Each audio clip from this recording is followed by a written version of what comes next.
So, this next session is going to be a fantastic discussion around public sector innovation. So, at an event which is all about ideas, I think it's best to join the session which is about ideas and innovation. And we've got Nitika Agarwal. Yeah, Nitika. Oh gosh, it was spelt incorrectly in one of them, so that's my excuse. Nitika is the Chief Operating Officer at Apolitical, and obviously we've got George, who everybody knows, who's set up this session today. I'm going to get you guys to kick off, but the first question I've got for you when you do speak is, how do we improve innovation? But I'll let you start your session. Well, lucky for you, I was going to address that in my comments anyway. Can everyone hear me? Yes. Okay. So I was expecting to speak for about 8 minutes. Is that what you were expecting to? Okay, great. Great. Thank you, everybody, for coming. I'm going to start off with a little story. So in 2007, a young cyclist called Sam Hindy died on his bike in a traffic accident on Manhattan Bridge in New York. His father, Steve Hindy, happened to be a bruise master and traveled to Sweden quite frequently for work, and had noticed that in Sweden, no one seemed to die on their roads. And so he arranged a meeting with a public servant from the Swedish Transport Agency and discovered that in 1997, the Swedish parliament had legislated a zero vision policy. No fatalities were going to happen on their roads, and they had put in place a series of measures like 12,600 safer pedestrian crossings to make sure that didn't happen. Steve Hindy went back, wrote an article about it for an advocacy group back in the States, and 7 years after his son died, and 13 years after that policy was put in place in Sweden, the New York mayor adopted it. Now, and this now zero vision policy has now been implemented in numerous cities across the USA, Netherlands, Canada, the UK. Now, what this story tells me is three things. One, that there are some policies that are just good for citizens, no matter what political leaning you're from. No one wants to get killed on a road in an accident. Two, that surprisingly, these policies aren't heard about or implemented easily. They're not transported across the world, even when something works. Why did it take 20 years for other countries to figure out that they could stop deaths on a road? And it's because there's a real lack of information about what is working elsewhere, and it's really hard to find. You might trawl through some OECD and World Bank reports, but no one does that, and you busy policymakers don't do that. So as a result, no one reads it. 1/3 of World Bank reports are never even downloaded, by the way. And the third thing it tells me is that in all of this, public servants are really key instigators of change, because every day they're trying to figure out how to make a policy work best for the citizens they serve, in line with ministerial wishes. And so examples like this got us thinking at Apolitical. Well, it's costly and crazy that policies that are working in one place aren't heard about and aren't transported elsewhere in the world.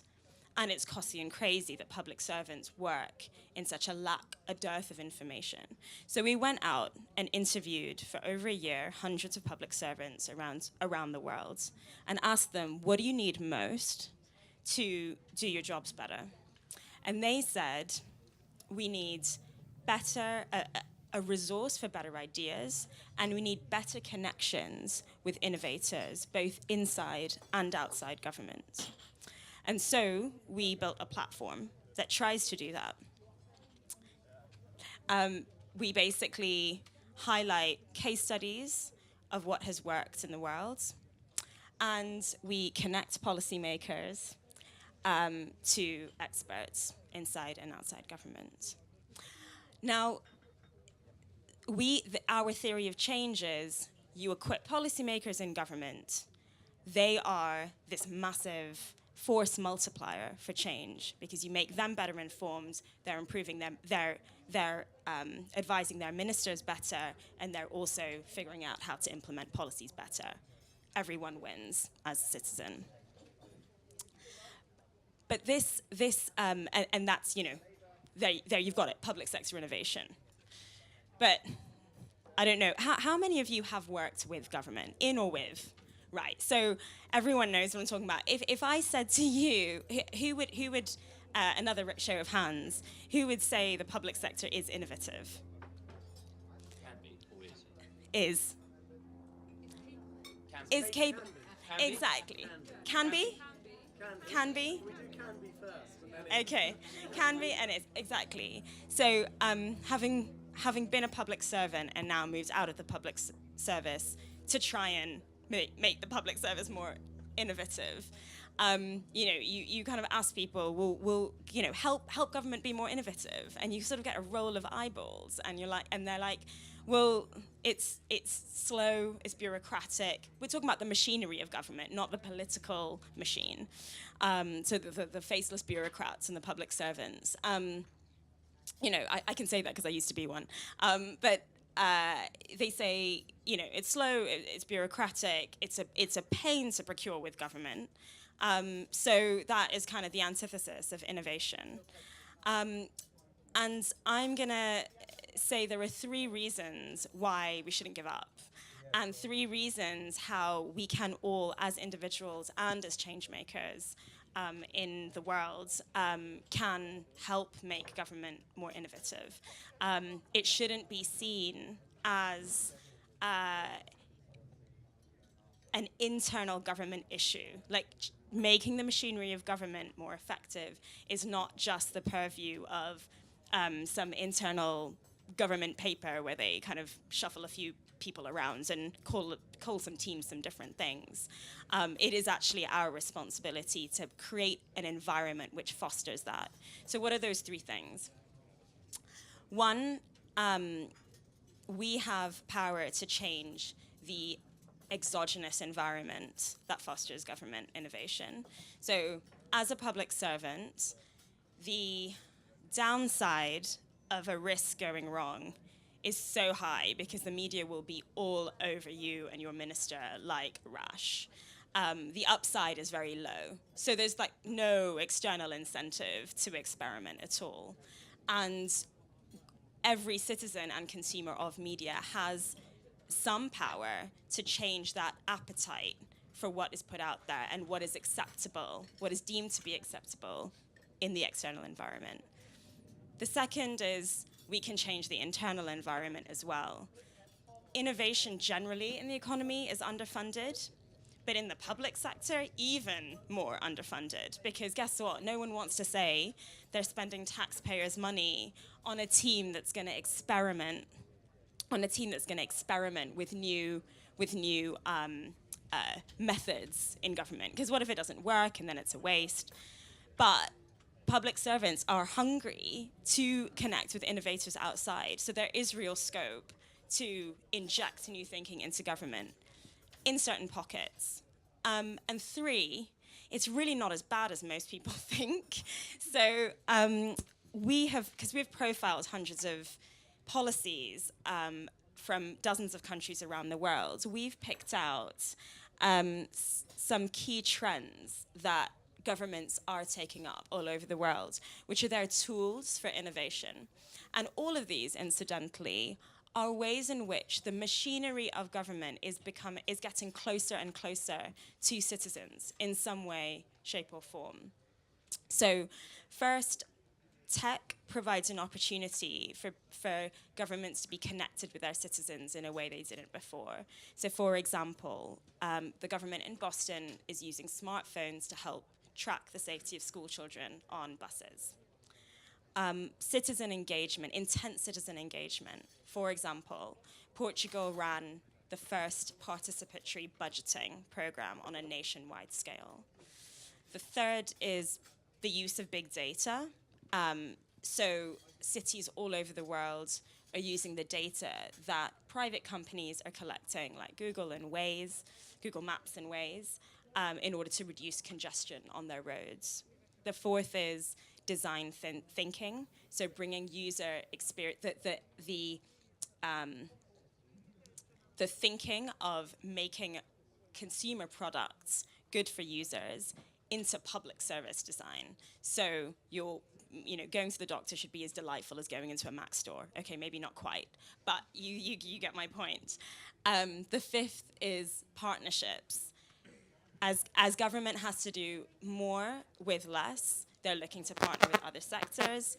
And finally, behavioral insight. So using an understanding of of how people behave in order to design public services better. So my call to action for you is twofold. One is, as citizens, create an environment which is conducive to the public sector taking risk so that they're not going to get pounced on by the media. And the second is, as change makers, really think about how you can engage with the public service, not just your politicians, but with the public service themselves, because they will be your force multiplier. Wow. Wow. Normally I'd go to the audience for that, but unfortunately for George, Okay, crashed it. I'll go straight to you to get your response. Okay, so this is fun. I get my own soapbox for a pitch that Patrick knows I'm very passionate about. This is great because you have here a civil servant who's come out to lead civil service innovation and entrepreneurship and mindset, and an entrepreneur who went into government now wanting to promote that. And I wanted you to hear from us both together. I've had an interesting experience to go from starting entrepreneurial companies to trying to inject some entrepreneurship into the big beast of big government. And I want to share with you some of those insights. First of all, the reason this is so important. Productivity is a really boring word. I can't think of a word more likely to turn people off around the country. But when you explain to people, it's quite important because we're carrying 1.5 trillion of debt. We're running a structural deficit. So despite a well-growing economy, every year we're spending more in government than we earn. This isn't a cyclical deficit. In a recession, you have to pay the welfare bills. This is structural every year, and it's driven by four things: pensions, public sector pensions, health, welfare, and debt interest. Debt interest, the markets have been kind to us because we're at 0.025%.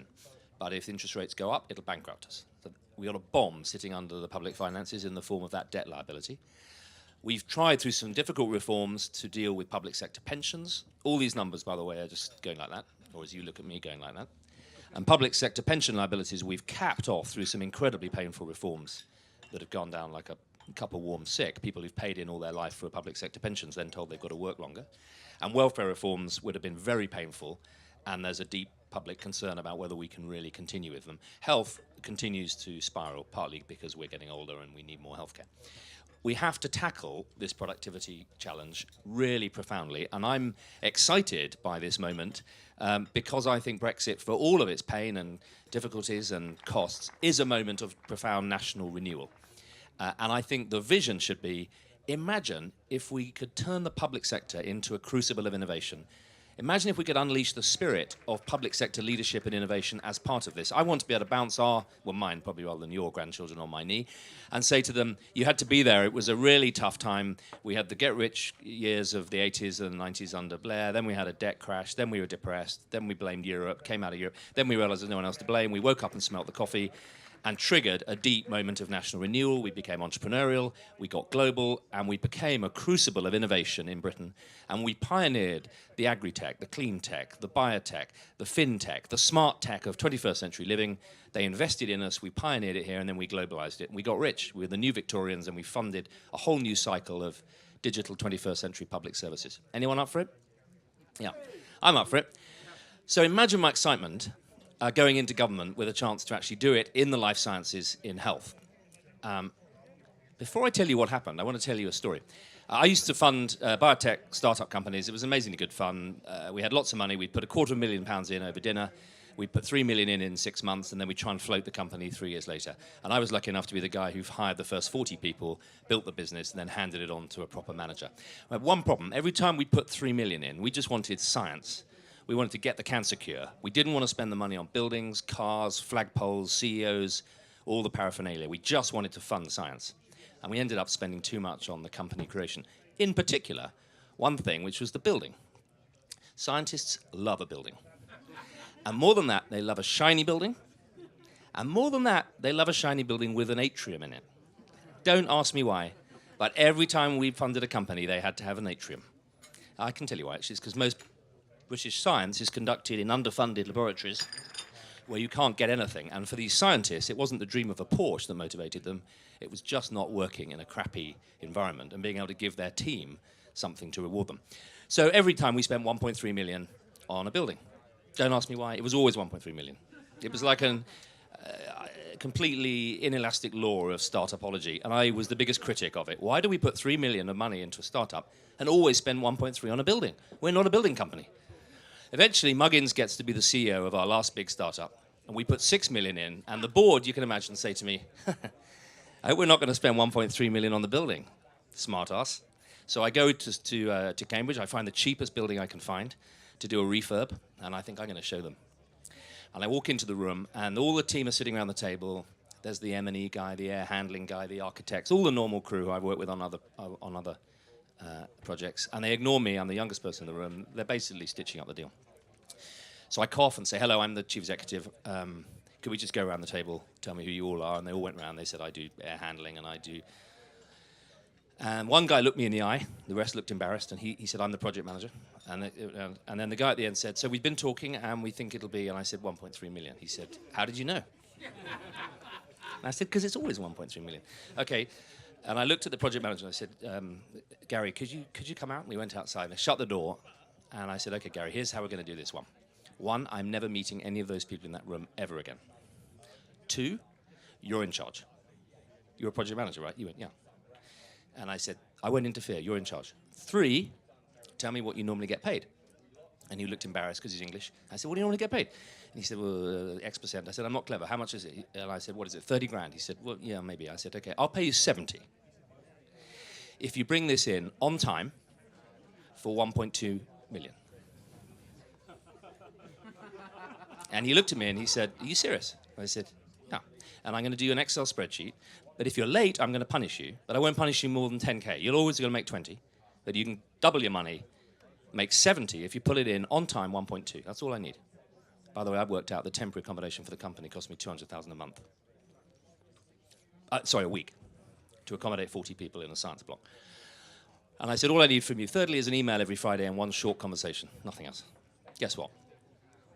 He pulled it in bang on time for 1.17 million, because in the Excel box, he made a little bit extra, and we paid him 65,000.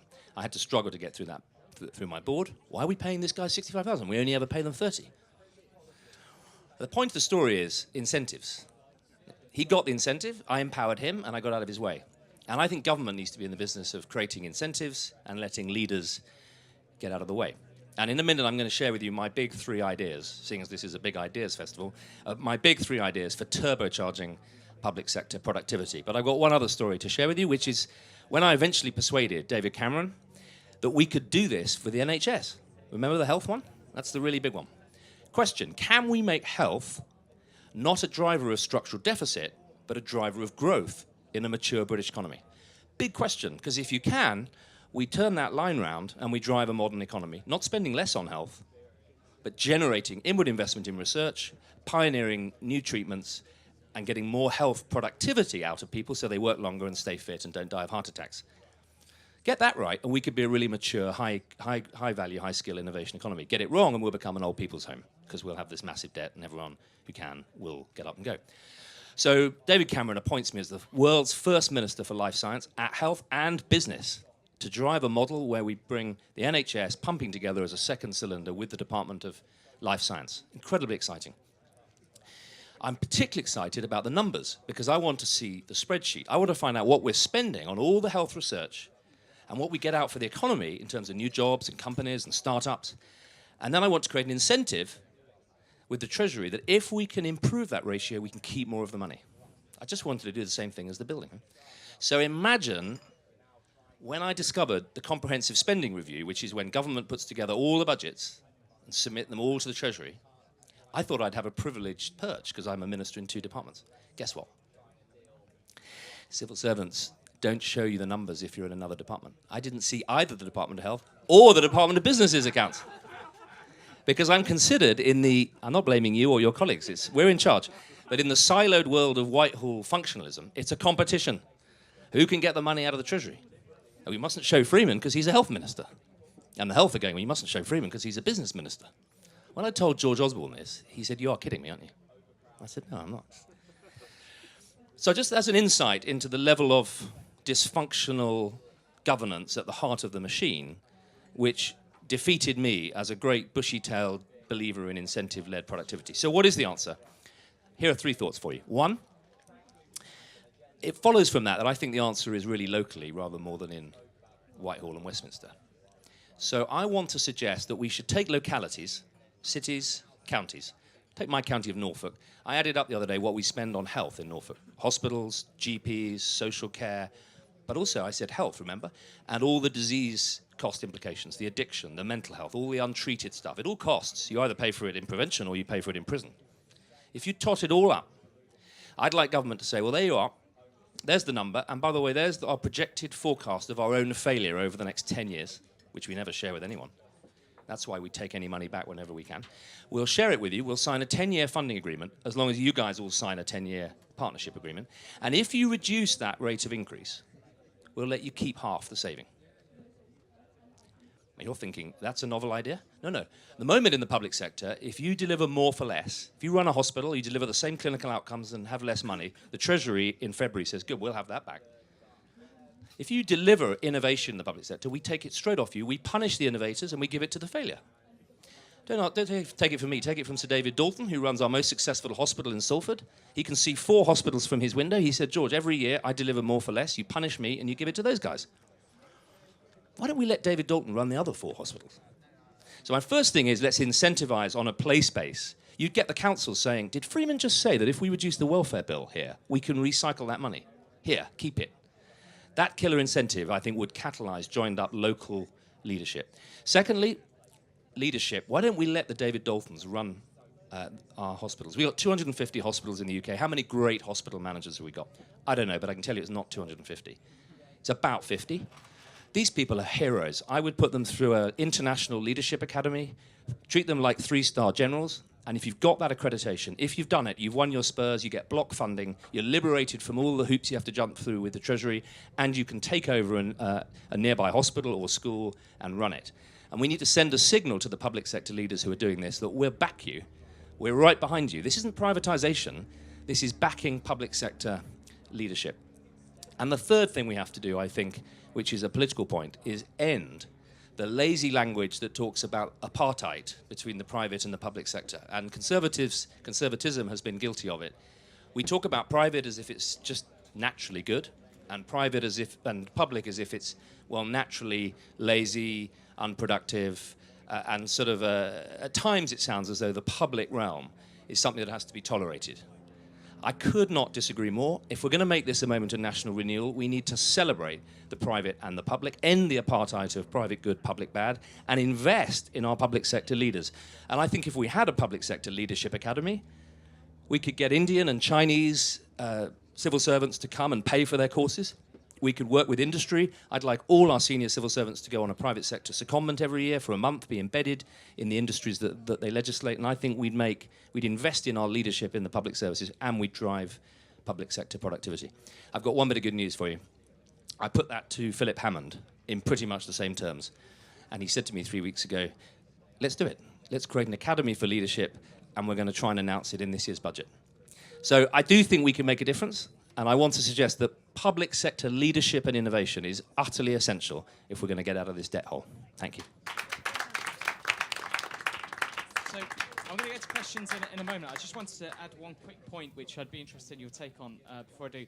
So in 2010, I did a review for the Department of Health when I was in a consultancy, looking at all of the NHS websites. Now, I don't know how many you think there might have been back then. Just a quick show of hands, or a quick shout out of how many websites there might have been in 305, okay. It was 4,121. And the reason being is because everyone wants to innovate by themselves and develop their own websites. I worked out for them that it costs between 87 and 121 million pounds a year just to keep the sites running, and no one knew what they were or what they were for. And there must have been about 500 stop smoking sites, and there aren't even 500 ways to stop smoking. So I wanted to throw back at you in terms of questions, because I totally agree. But how do we make sure that when innovation happens, we do encourage that learning? I'll go to you first, Niti. So I think it comes down to this point about connected policy making. You typically have departments making policy in silos. Like, it's shocking that they don't even know who each other in, like, you don't even have a directory within the public sector of who's working in what. But now what we are starting to see are cross-department functions. So policy labs that sit at the center of government and help other departments implement different ways of working. And so the idea then is you have streams of professions that run horizontally across all of your government services. So that's a very practical point. And the other point is actually have one place that everyone goes to. No plug for apolitical, but yeah. Brilliant. Over to you. Well, I think that's excellent work, but what follows from my pitch is I think it's about incentives. And I think often government thinks well-intended encouragement, advice. Actually, it's about incentives. If you incentivize, I think people will really get it, and we'll get culture change at scale. Fantastic. I'm going to take 3 questions in one go, because there's a lot of questions coming. So. Oh gosh, right. Okay, a few things to say.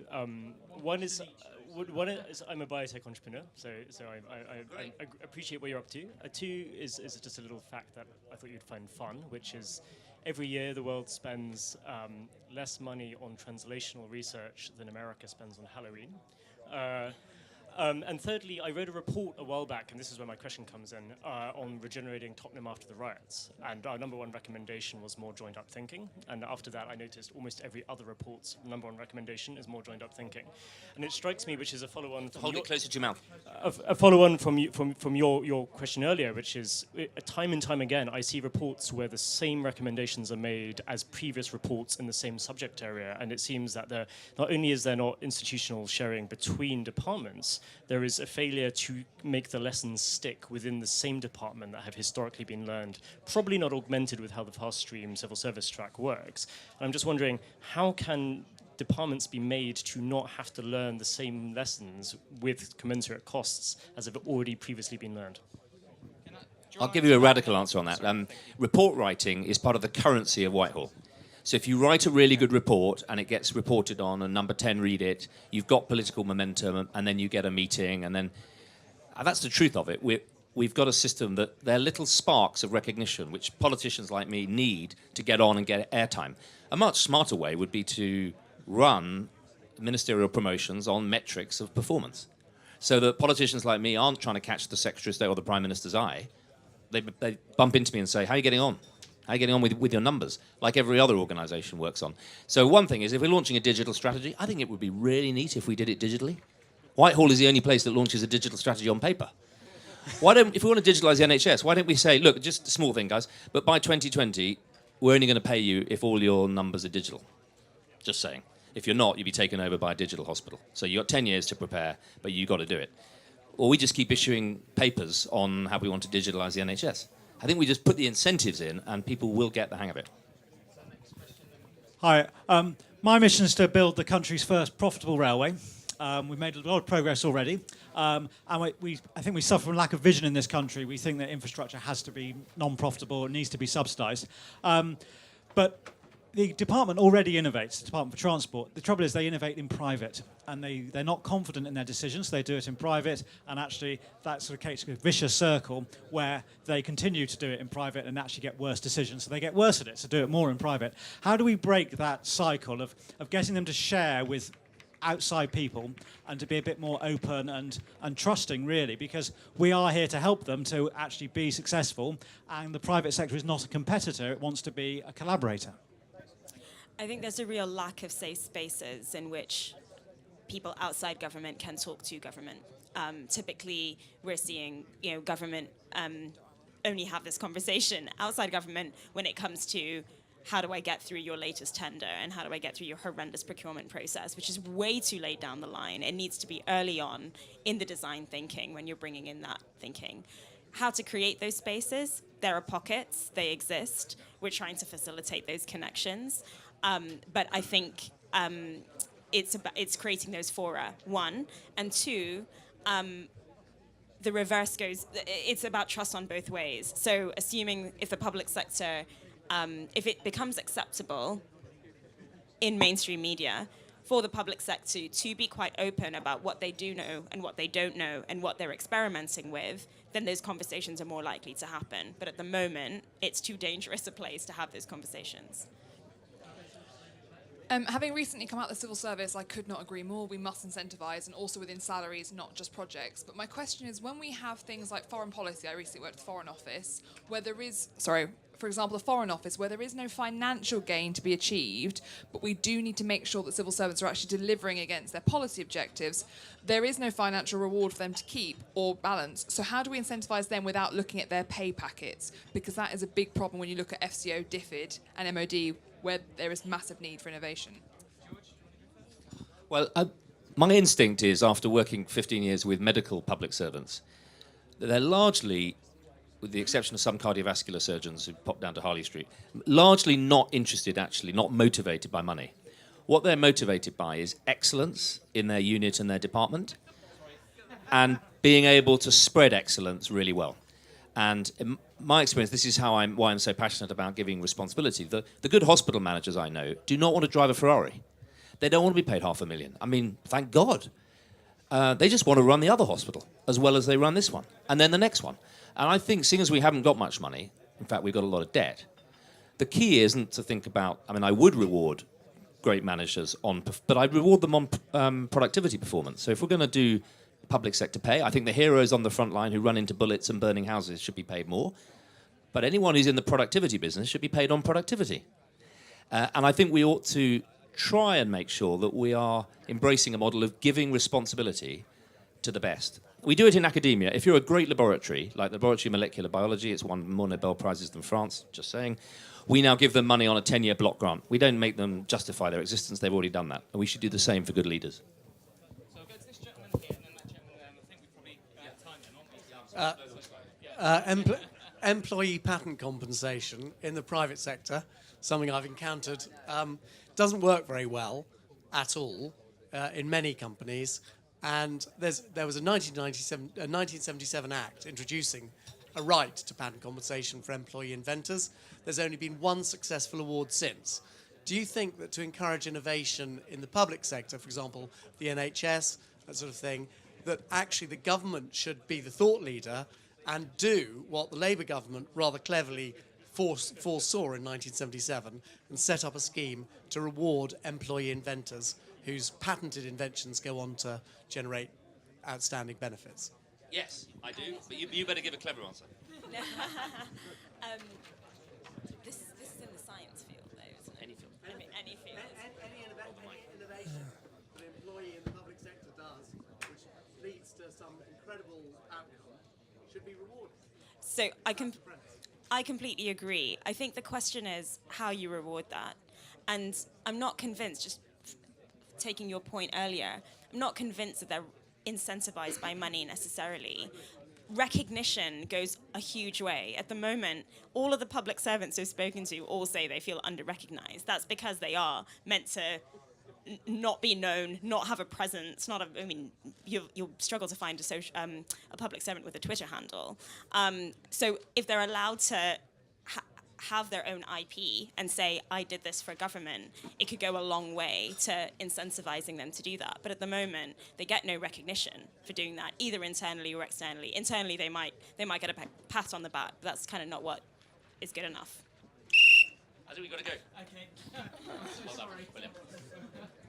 That's upsetting. Have we got time for one very Well, quick? because it's Philip. There's another session coming in. Okay.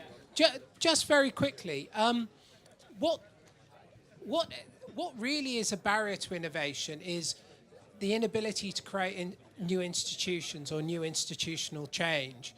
And really, if we look at UK, for example, the thing that's really created the possibility for innovation in the public sector is devolution. I wrote the original report on Manchester and argued for the devolution of health.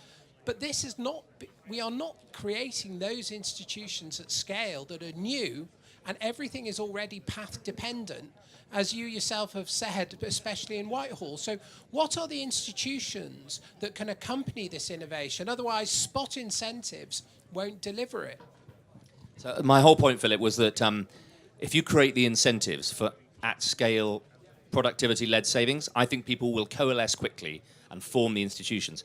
If you said in my county of Norfolk, if you could create an integrated healthcare vehicle that would recoup the savings of reducing health costs, they'd very quickly form it.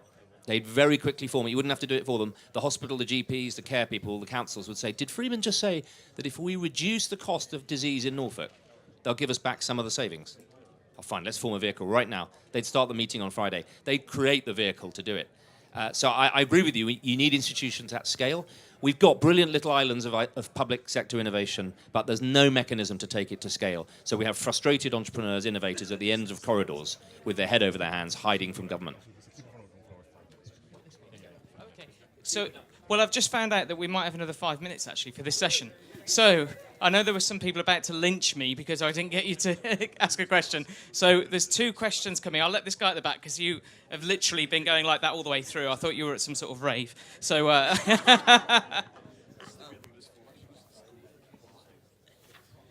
so my question is of 2 parts. The first is to what extent we attribute political failure to what is essentially a failure of implementation. So how often does it happen that a scheme that could work really well or is a very, very good idea fails to be implemented properly by the civil service or by the people managing it politically, and therefore the entire scheme fails, and whether you have seen any examples of that kind of thing happening? The second thing I was going to ask you about is state procurement. It strikes me that one of the big things that's going to happen now that we leave the EU is we have the capacity to change all of our state procurement rules. So why aren't we talking about this? Why is the major thing that the state does, i.e. procure goods, ever get discussed about in politics? Why are we at this tent not having a sort of implementation tent? And what does that suggest about our political culture, the way in which we deal with things, the way in which we conduct debates publicly? I'm going to just take the procurement points. So people don't talk about it because it's not a very interesting, it's not a sexy subject. No one really wants to hear about procurement rules. But when it comes to figuring out how the public sector can work better, and the more in-depth report about that, everyone's talking about it, especially all of the GovTech firms who want to procure from government. So, I mean, in terms of, what we should, how we should, what do we do about it? I would sort of caution, just because we're leaving the EU doesn't mean this whole thing's going to change, because it wasn't. I don't think it was that state procurement was a dream before we sort of merged with the EU plans. Just a caution on there. But I think there's a lot of scope. There have been a lot of interesting examples where you can bend the procurement rules and bring in entrepreneurs earlier on in the design process, so you're tendering for the right solution in the first place. So I think this is a completely brilliant point. It's exactly why we are having a conversation about innovation in this tent. My experience is this is the absolute nub of a productivity state, is how we procure innovation and how we reward innovation. And in health, it's probably the hardest area in the whole of government, because the DH and the whole National Health Service is pretty suspicious of private sector involvement in healthcare.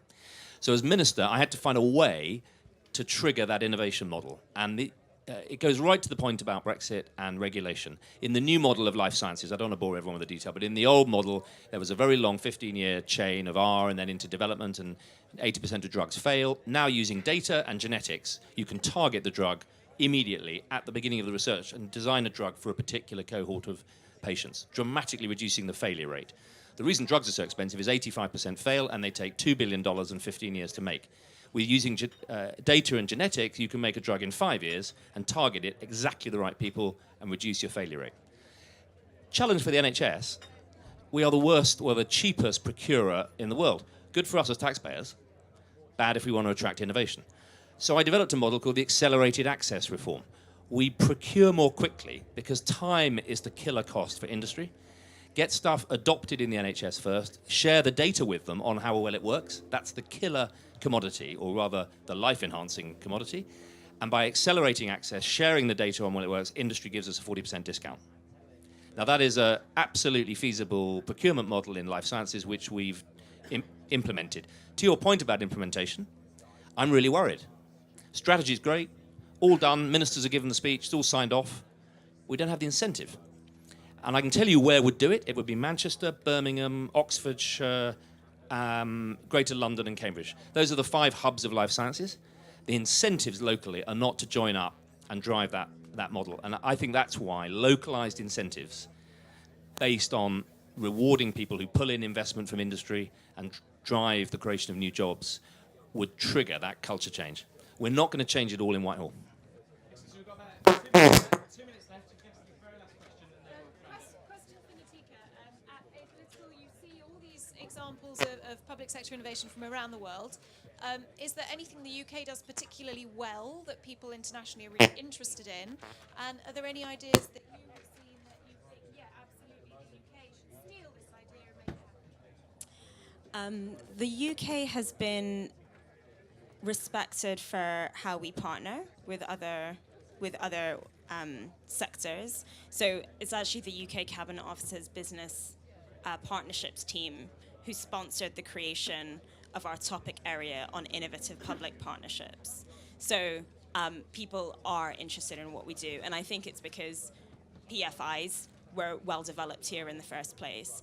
We're also very much a world leader on social finance mechanisms, so the inclusive economy unit in government, and the first social impact bond was launched here, and other countries are following suit. There is a particular example that I came across where US aid created a new procurement model where they could bring in smaller, more innovative companies quickly into the procurement process and reduce the upfront costs for smaller organizations. So they didn't used to bid because it would take them so long to bid that they'd die by that time. So they've changed that and found mechanisms to get smaller companies in quicker. We should do that. I'll give you a very quick one. There's a program in America called SBRI. Federal law, every state has to commit 10% of its budget to procure from small companies. It drives massive innovation. I think we should do the same. I'd love the Department of Transport to have to say, we don't just buy from the same old big companies, who, by the way, get their innovation from little guys. They just don't give them the slice of the action. I'd like government to have to contract with the little guy, not with a 500-page tender document, with a 5-page. We'd change the culture. I think it would be uncomfortable for civil servants who are used to talking to the same old companies, but they then get to meet some of the new companies, and it would change the culture and provide a tangible spur to UK innovation. I have to say, I thought that was a fantastic discussion. Thank you so much to both of our guests, Nitika and George. And the thing I learned from that really was, for innovation, we need incentives, we need joined-up thinking, but we also need to remove the silos. Would that be a fair 3 things? So thank you, everyone, for coming. Please, a round of applause for our wonderful speakers.